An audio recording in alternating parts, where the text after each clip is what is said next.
बिजली के दफ्तर का मुलाजिम कपड़े की दुकान पर।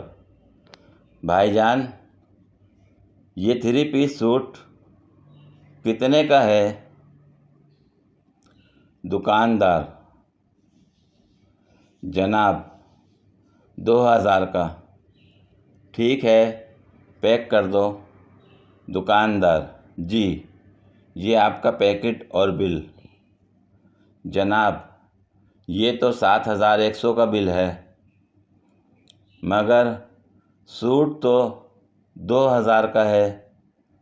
दुकानदार: जी बिल्कुल, सूट 2000 का है, मगर पूरा थान खोला 200, कैंची से काटा 200, थान वापस रखा 200, पैक किया 50, सूट की कटिंग 500, दुकान का किराया योमिया 500, बिजली का बिल 500, मुलाजिम की योमिया उजरत 1000, मेरी योमिया उजरत 1500,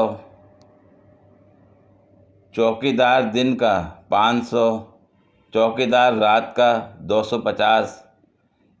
ये बिल भी आज का है जनाब, कल आएंगे तो दे एडजस्टमेंट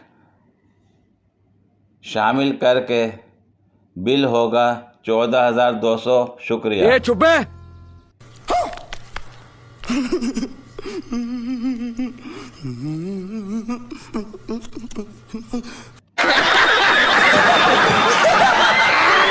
पूरी वीडियो देखने के लिए शुक्रिया। अगर वीडियो पसंद आई हो तो लाइक और शेयर करें, कमेंट में अपनी राय का इजहार करें। मज़ीद वीडियोस के लिए मेरे चैनल को सब्सक्राइब करें। शुक्रिया।